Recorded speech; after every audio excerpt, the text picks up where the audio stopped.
temanya adalah beritakanlah Injil.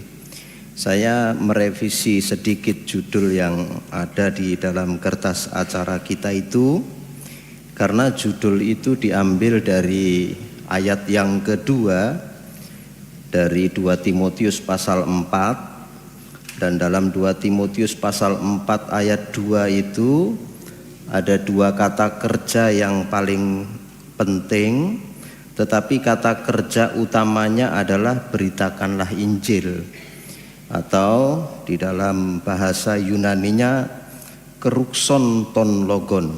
Sehingga tema dari khotbah sore hari ini itu adalah kerukson ton logon, beritakanlah Injil.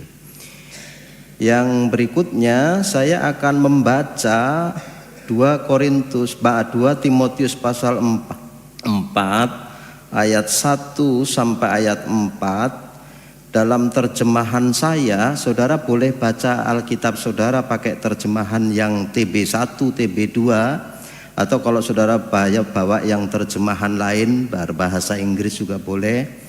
Tapi saya akan membacanya dalam terjemahan dari kata-kata Yunani PB. Saya mulai ayat 1.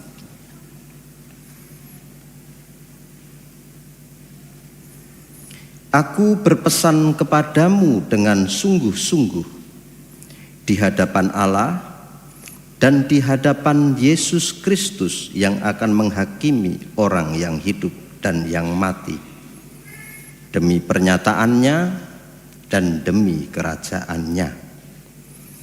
Ayat yang kedua, beritakanlah firman, bersiap sedialah pada musim yang baik maupun di luar musim yang baik. Tegurlah yang salah, ajarlah dan nasihatilah dengan segala kesabaran dan pengajaran. Ayat yang ketiga, akan datang waktunya nanti orang tidak lagi menerima doktrin yang benar, tetapi akan mengumpulkan guru-guru menurut kehendaknya dan memuaskan keinginannya. Mereka menukarkan kebenaran dan membuka telinganya bagi dongeng. Amin. Jadi saudara-saudara yang dikasihi Tuhan, ini surat yang disebut sebagai surat pastoral. Dan surat pastoral itu terdiri dari 1, 2 Timotius dan Titus. Dan surat ini adalah surat yang secara personal ditulis oleh Paulus kepada 2 orang muridnya itu. Tetapi memang 2 Timotius itu surat terakhir menjelang kematian dari Paulus. Itu sebabnya di pasal yang keempat surat 2 Timotius itu nadanya serius sekali. Karena ini adalah surat yang ditulis menjelang kematian. Jadi boleh disebut ini adalah wasiat terakhir. Boleh disebut ini adalah pesan terakhir sebelum mati. Dan pesannya itu ditujukan secara pribadi kepada muridnya yang namanya Timotius. Maka saudara perhatikan di ayat yang pertama itu, kemudian Paulus itu mengatakan kalimatnya dengan bagus sekali. Aku memerintahkanmu. Dan itu adalah kata kerja yang bentuknya itu adalah perintah.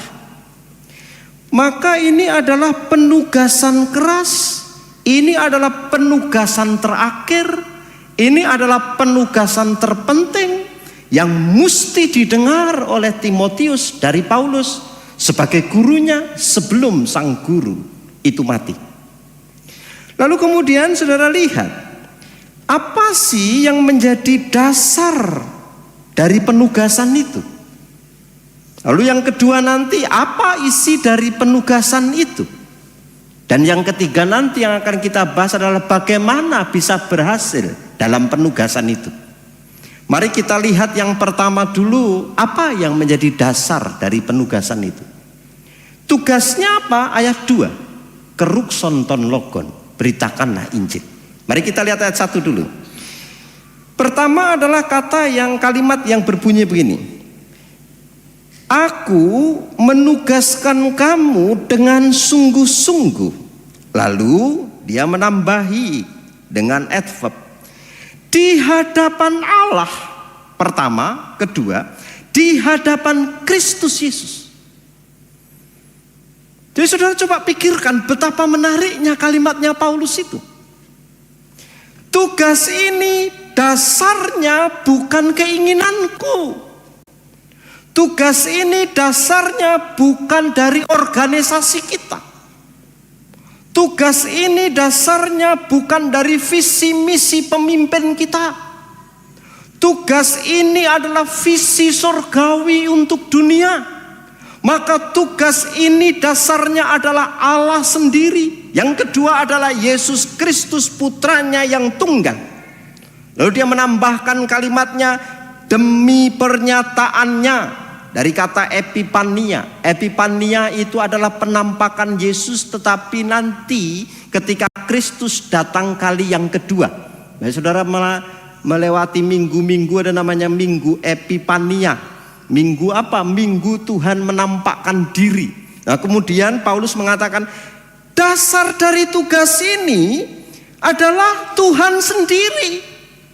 Dasar dari tugas ini adalah Yesus sendiri. Yang nanti di akhir zaman akan epipania, akan menampakkan dirinya kepada kita, dan kemudian dia akan mendirikan kerajaannya.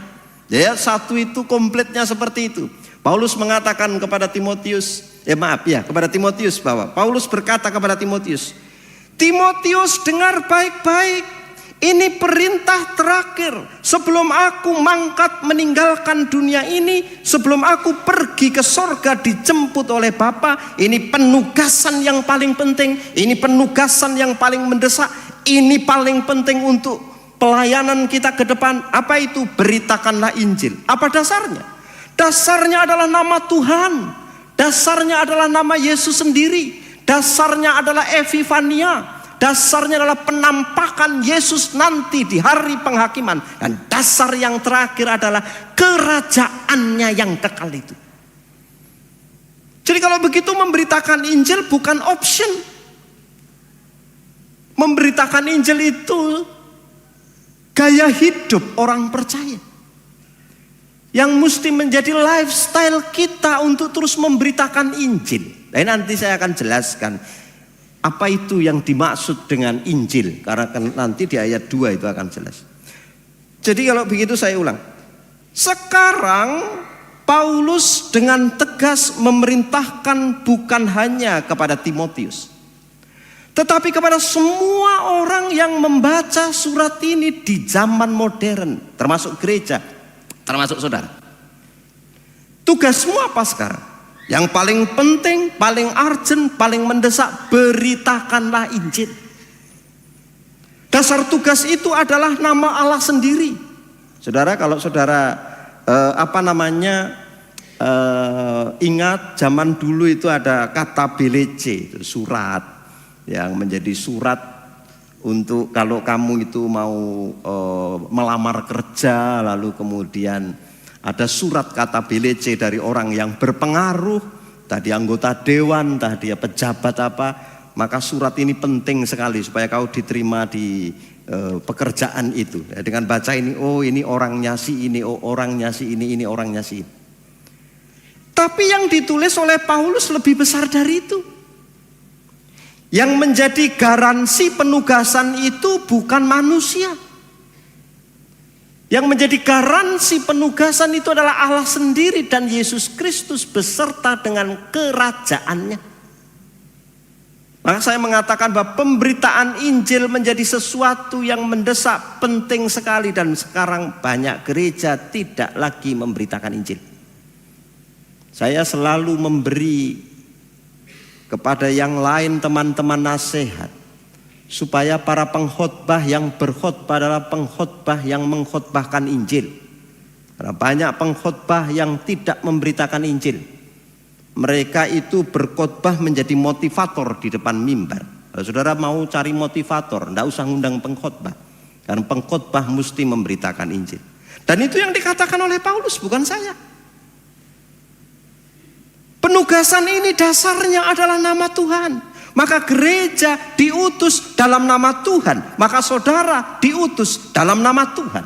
Supaya apa? Supaya kamu pergi dalam nama Tuhan memberitakan Injil kerajaan Allah. Ya tidak tahu di persekutuan-persekutuan apakah tetap Injil diberitakan. Saya pergi ke beberapa di KMK yang kemudian mulai letih lesu, pemuritannya mulai lelah, lemah, pemimpin kelompok yang kurang dan lain sebagainya. Di persekutuan-persekutuan lorong saya sudah lama tidak pergi karena memang sudah banyak sekali kegiatan-kegiatan. Yang lain saya mau menjelaskan tentang betapa sekarang yang menurunnya tentang intensitas memberitakan Injil. Coba perhatikan ya. I solemnly charge you. Saya diamarturomai. Saya dengan sungguh-sungguh memerintahkan kamu sepenuh hatiku dari dalam hatiku. Dan ini adalah perintahnya Tuhan. Lalu kemudian yang akan menghakimi. Perhatikan kata ini kata yang penting sekali ya. Karena itu Yesus nanti yang akan menghakimi orang yang hidup dan yang mati, itu yang akan menghakimimu. Maka nanti tiap-tiap orang percaya akan didudukkan di kursi pengadilan Kristus untuk ditanya, apakah engkau mengerjakan perintah ini, memberitakan Injil? Enggak. Karena yang menghakimi yaitu Yesus Kristus, maka saudara nanti akan didudukkan di kursi pengadilan Kristus dan ditanya, apakah kamu memberitakan Injil atau tidak? Karena kalau tidak memberitakan Injil berarti kamu tidak berbuah.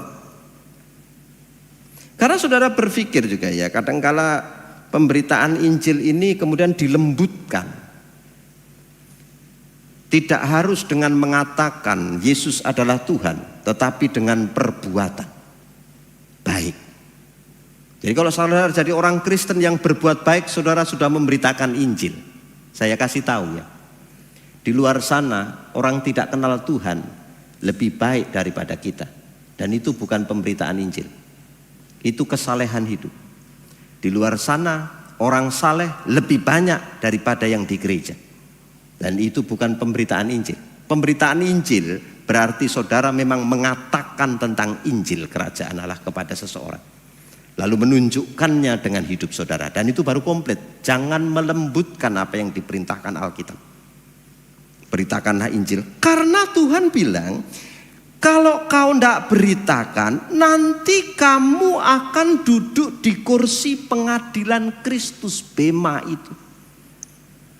Kamu dimintai pertanggungjawaban. Maka Paulus bilang, dasar perintahku ini bukan keinginanku. Dasar perintahku ini adalah Tuhan sendiri dan Yesus Kristus. Itu yang pertama ya, tentang siapa yang menjadi garansi dari pemberitaan Injil. Jawabannya ya Tuhan sendiri. Dengan epipanianya, dengan kerajaannya, basileianya. Lalu kemudian ayat 2. Kalau begitu, apa yang mesti dilakukan untuk melakukan pesan itu maksud saya? Ayat 2. Beritakanlah firman. Saudara, firman ini di dalam teologi Kristen itu ada dua jenis. Yang pertama itu disebut sebagai the written word atau firman yang tertulis. Itu yang saudara pegang itu Alkitab. Meskipun itu ada banyak versi bahasa Indonesia pun banyak, terjemahan 1, terjemahan 2 sekarang, TB2. Kemudian saudara punya banyak lagi varian-varian terjemahannya, terserahlah. Tapi itu masuk dalam the written word, firman yang tertulis. Tapi yang kedua itu bukan hanya the written word. Yang kedua itu the incarnation word. Firman yang berinkarnasi, yaitu Yesus. Jadi ketika Paulus berkata beritakanlah firman, maka Paulus bisa saja memasukkan keduanya. Artinya the written word, firman yang tertulis kata demi kata di dalam Alkitab itulah yang menjadi bahan beritamu. Tapi yang kedua itu bisa bicara tentang firman yang berinkarnasi, yaitu Yesus yang adalah the word of God. Jadi kalau begitu bisa beritakanlah yang tertulis, tapi juga bisa beritakanlah Yesus yang adalah firman. Dua-duanya tidak ada yang salah, dan dua-duanya benar. Maka sekarang Paulus mengatakan, apa yang mesti kamu beritakan? The word of God, baik yang tertulis maupun yang berinkarnasi, baik yang ada di dalam kitab suci itu maupun yang ada di dalam hatimu, yaitu Yesus. Dua-duanya itulah yang mesti kamu beritakan. Dan ingat ya, karena Paulus itu kemudian menggunakan kata kerja yang penting sekali, yang mau menjelaskan tentang extensively, dan kemudian menjangkau tempat di everywhere, setiap tempat. Beritakanlah firman itu extensively, bukan hanya ekstensif tetapi juga tell everywhere, di setiap tempat, segala suku, segala bangsa, semua orang mesti dengar. Lalu kemudian kenapa ini firman mesti diberitakan? Apa tantangannya? Nah, saudara lihat, tantangannya itu ada di bagian berikutnya. Dia bilang siap sedialah. Nah, siap sedia ini memang kata kerja, dan ini kata kerja yang sebetulnya tambahan kalau menurut saya. Siap sedialah baik atau tidak baik waktunya. Kemudian untuk apa itu firman? Pertama, menyatakan apa yang salah. Jadi dengan firman kita kemudian mau memberitakan Yesus untuk mengingatkan orang lain ada yang salah. Hidupmu tidak benar, hidupmu melenceng dari Allah, cara hidupmu tidak baik, cara hidupmu tidak sesuai dengan apa yang Tuhan ajarkan. Maka di sana dikatakan nyatakanlah apa yang salah. Setelah itu, kalau sudah nyata yang salah itu, tentu ukurannya yang absolut adalah firman. Karena tidak ada alat yang mengukur kesalahan kecuali firman. Di zaman sekarang, yang semuanya itu serba fleksibel, dan kebenaran itu menjadi kebenaran personal. Sekarang ada kebenaran yang absolut, yaitu firman. Maka kemudian yang kedua, tegurlah, bukan hanya nyatakan apa yang salah, tapi tegurlah. Setelah itu bukan hanya menegur, tetapi itu sebetulnya edukasi, nasihatilah. Maka pakai kata didakse nanti di bagian belakang. Ajari dia. Ajari dia lalu dengan apa katanya? Dengan segala kesabaran dan dengan segala pengajaran. Saudara, firman Tuhan adalah satu-satunya alat ukur yang absolut untuk mengukur kehidupan manusia yang bisa dipakai oleh kita untuk mereproof, merebuke, dan kemudian memberikan exhort, dorongan. Menegur, mengingatkan, meluruskan jalan orang, dan kemudian mendorongnya untuk hidup dan kebenaran. Tidak ada yang lain, hanya firman. Dan saudara, coba perhatikan ini ya. Makanya firman ini penting sekali. Entah itu the written word, entah itu Yesus Kristus.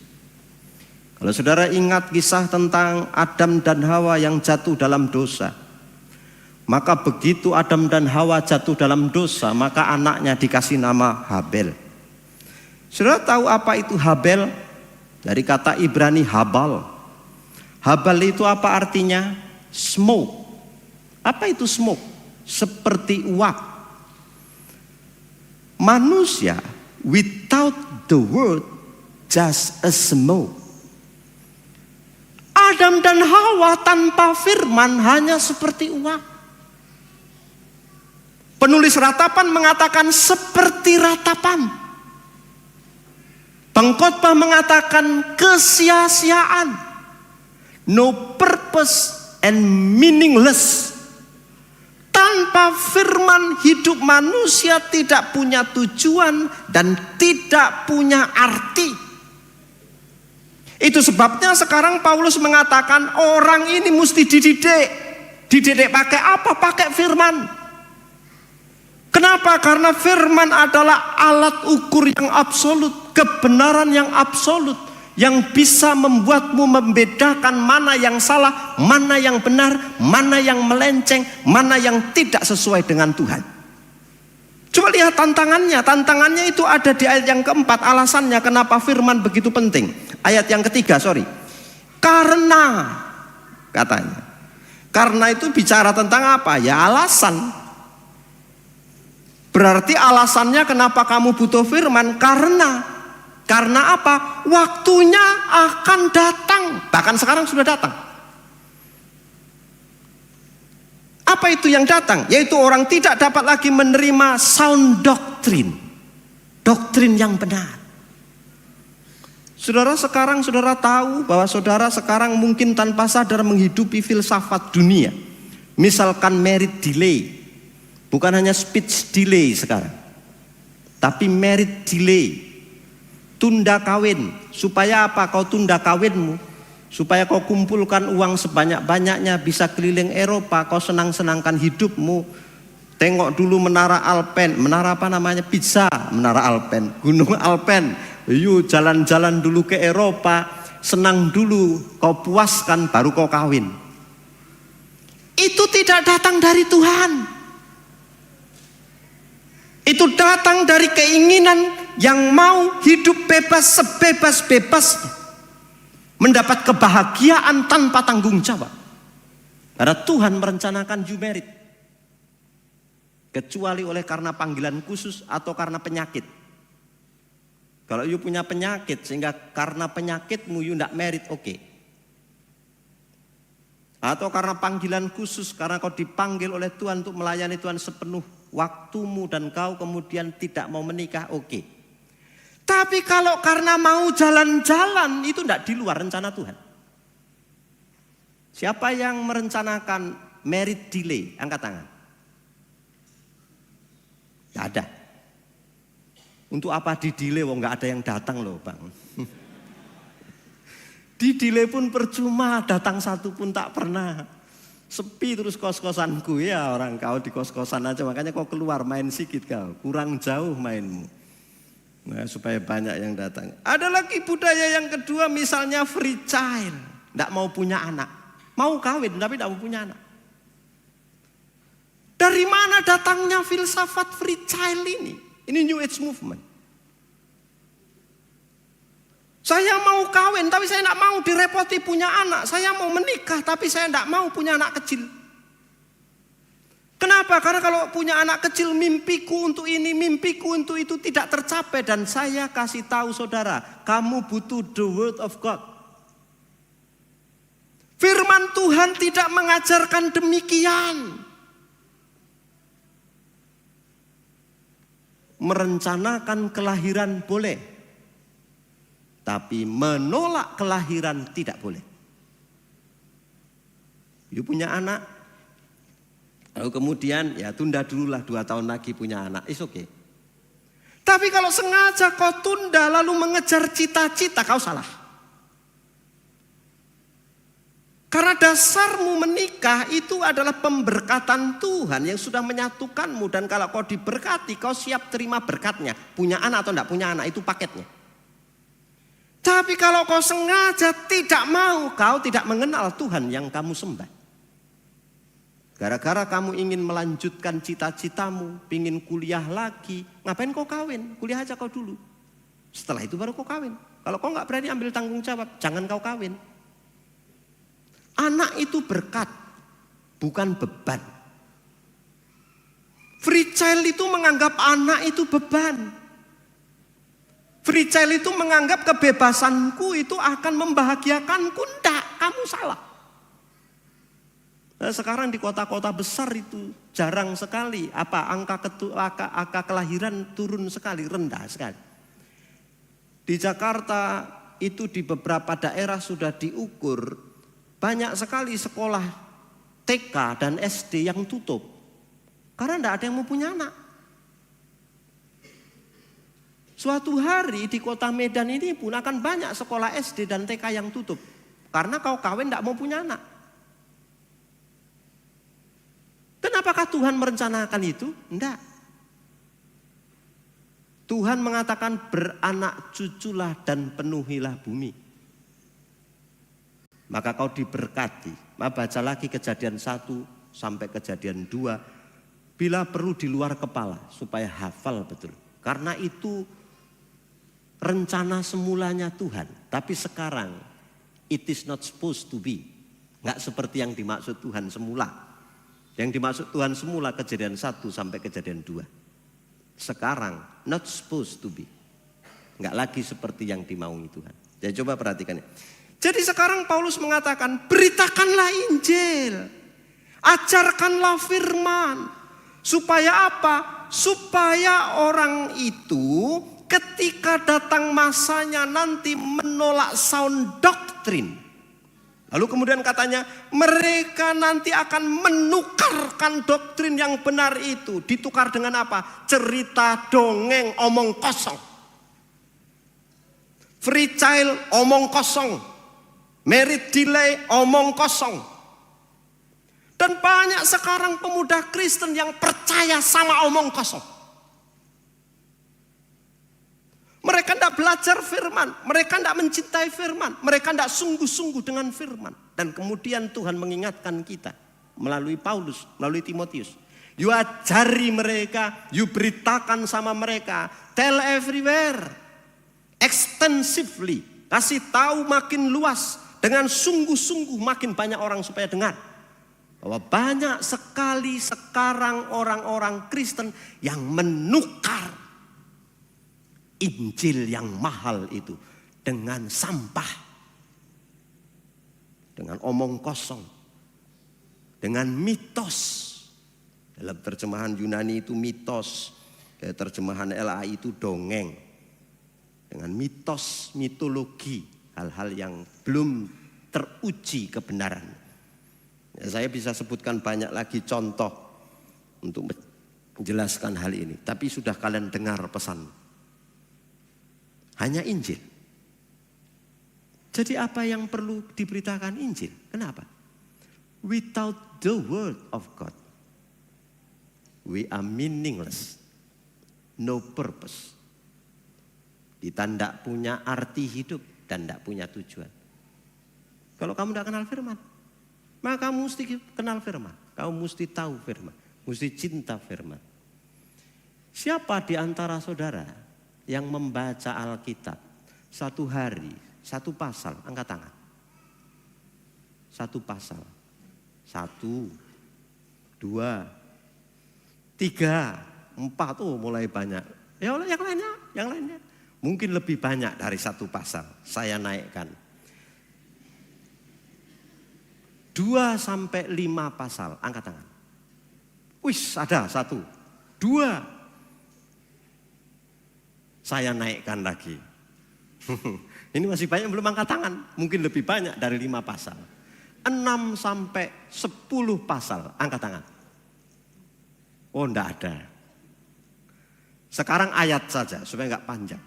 1 sampai 10 ayat. Angkat tangan. Ada. Yang enggak angkat tangan ini baca apa? You nengok TikTok 2 jam enggak capek. You baca Alkitab tidur. Anda mesti cinta sama firman. Karena kalau kamu tidak cinta sama firman, hidupmu itu habal. Like a smoke. Seperti uap. Itu semuanya omong kosong. Tidak ada gunanya hidupmu. Maka cintai firman. Bukan hanya cintai, beritakan firman. Didik mereka, ajar orang lain di sekitarmu supaya hidup mereka meaningful, purposeful, punya tujuan dan punya makna kehidupan di dalam Tuhan. Karena tanpa firman tidak ada makna, tidak ada tujuan. You boleh punya banyak duit, tanpa firman duitmu tidak ada gunanya. pelayanan memang butuh uang. Tapi Tuhan itu maha kaya. Dan dia bisa mencukupi kebutuhan. Baik, saya dengar baik-baik. Kamu mesti cinta firman. Nah, maka saya ulang ya. Saya ulang ayat yang ketiga tadi. Karena akan datang waktunya. Ini memang future time. Tetapi yang future ini kan dulu zaman Paulus menulis. Sekarang saya rasa ini sudah terjadi. Orang tidak dapat lagi menerima sound doctrine, ajaran sehat. Kenapa? Mereka justru kumpulkan guru-guru palsu. Kamu belajar dari YouTube, kamu belajar dari TikTok, kamu belajar dari media sosial. Semua yang mereka ajarkan yang bukan firman. Dan kamu hidupi itu. Maka kemudian mereka menukarkannya. Apa yang ditukarkan? Sound doctrine tadi dengan mitos. Jadi saudara-saudara yang dikasihi Tuhan, jangan kau tukarkan sound doctrine itu dengan mitos. Jangan kau tukarkan firman itu dengan yang lain. Siapa yang dari kampung, mama bapaknya kasih Alkitab waktu mau merantau ke Medan, angkat tangan. Kasih Alkitab, kasih jimat. Ada juga loh yang dikasih jimat. Nggak percaya kalian, ada yang dikasih jimat. Kasih jimat sama bapak mamanya supaya aman nanti di Medan ya gitu kan.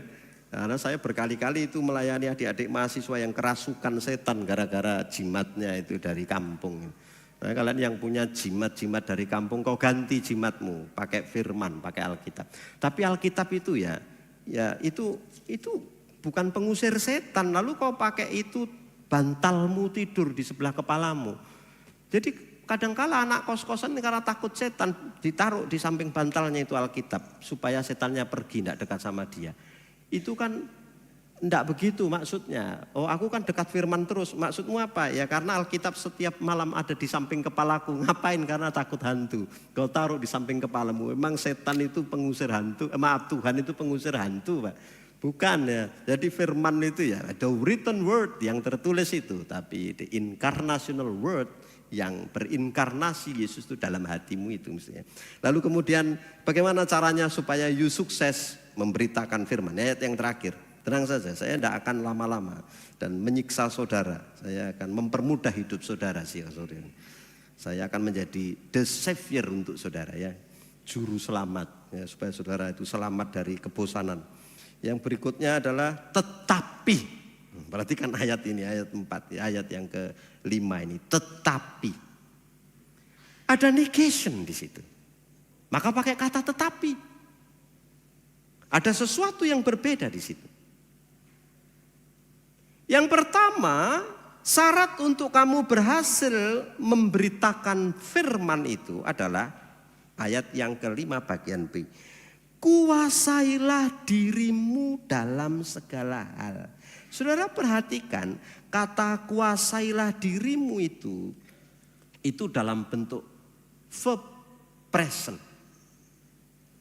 Berarti kuasailah diri itu adalah kata kerja yang harus menjadi habit. Habitual. Lalu kemudian kuasailah diri ini sebetulnya literalnya adalah jangan seperti orang mabuk. Kenapa? Karena kalau mabuk enggak bisa menguasai diri. Kalau enggak mabuk, kamu bisa menguasai diri. Jadi kalau begitu dia mau mengatakan, jangan kamu mabuk.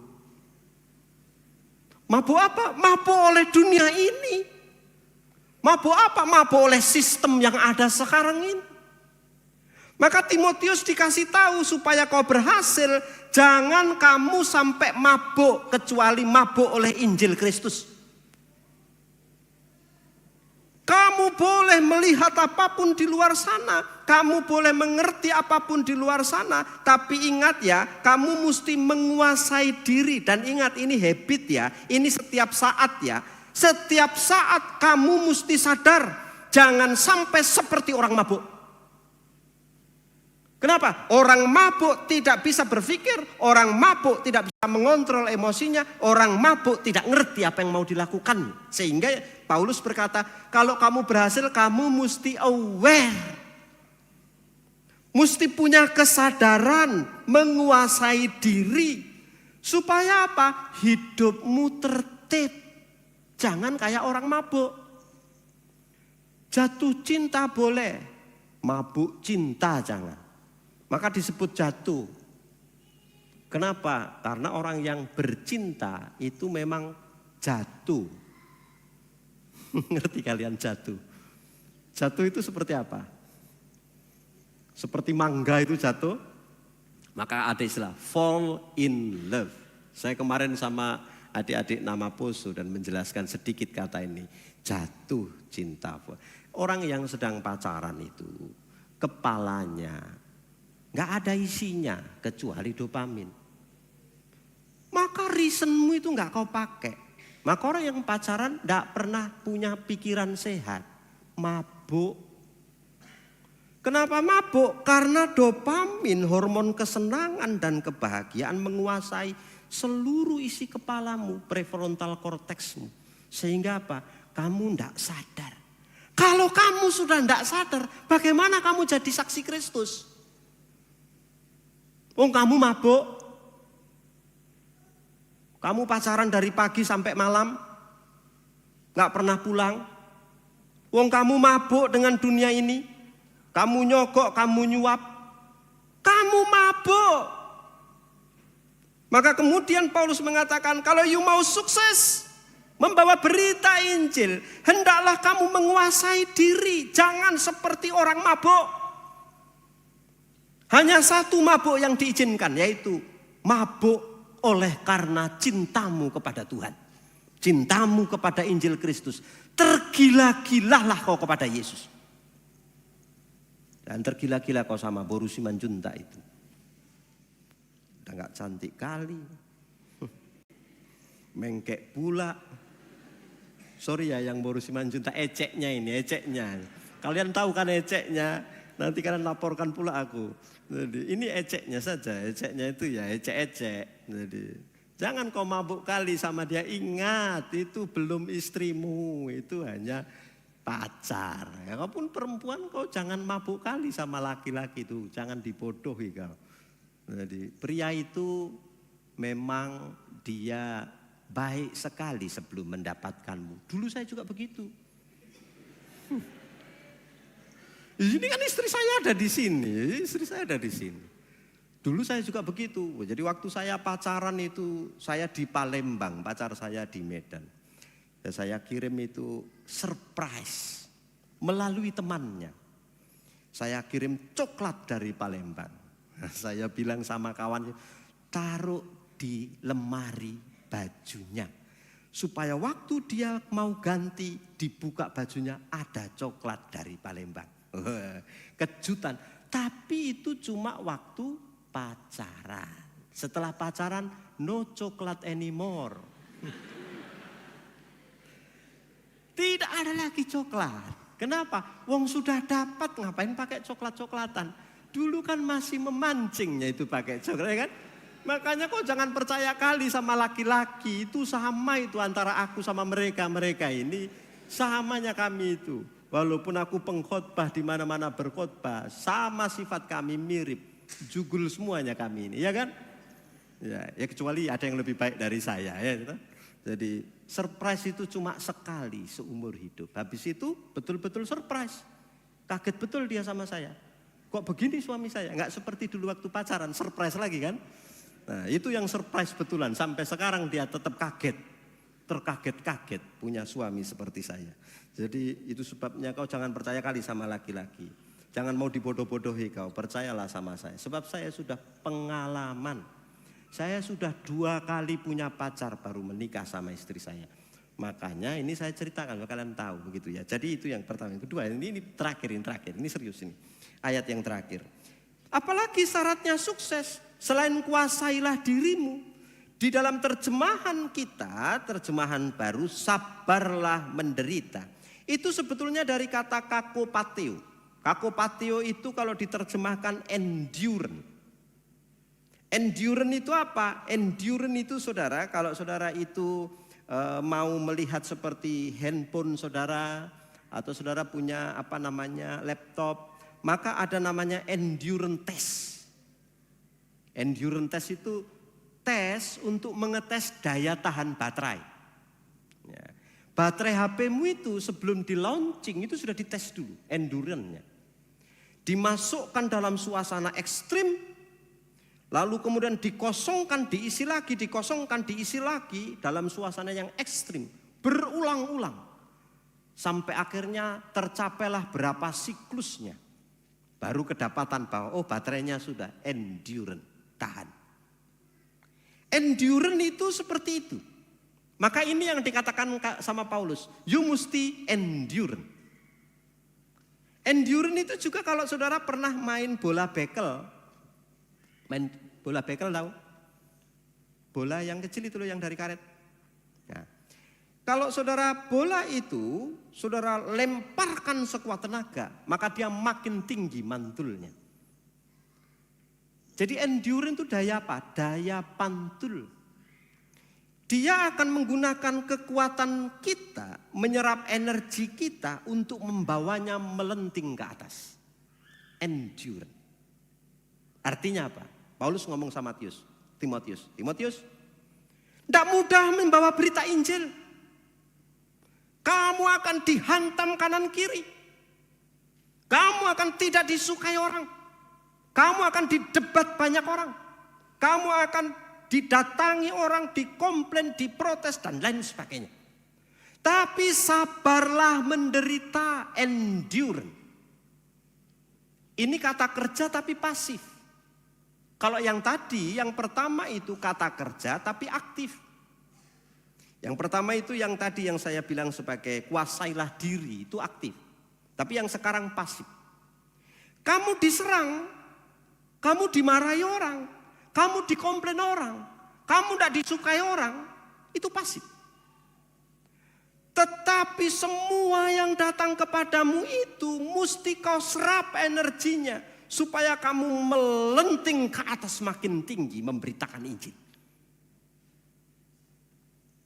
Jangan lawan, jangan kemudian membantah, jangan kemudian kekerasan kau pakai kekerasan. Tapi biarlah semua kekuatan yang mereka pakai untuk menyerangmu, kau pakai untuk membuatmu melambung memberitakan Injil Kristus. Itu yang dimaksud Paulus. Kalau you hidup benar, kau nggak disukai banyak orang. Kalau you hidup dalam Injil, kau nggak akan dicintai oleh orang banyak. Tidak ada yang akan mau setuju denganmu. Kalau kamu hidup benar, kamu akan dibilang sok suci. Tapi semua orang boleh mengatakan apa saja kepadamu, menyerangmu, merendahkanmu. Tetapi ingat, katanya Paulus, you mesti kakopateo, endure. Pakai energi itu untuk apa? Melambungkanmu lagi makin tinggi, melambungkanmu lagi makin tinggi, semakin baik hidupmu, makin baik hidupmu, makin banyak orang yang menyaksikan bahwa hidupmu ternyata betul saksi Kristus. Diejek sikit kau malu, terluka, patah semangat, gara-gara Injil. Saudara enggak apa-apa, dengar baik-baik.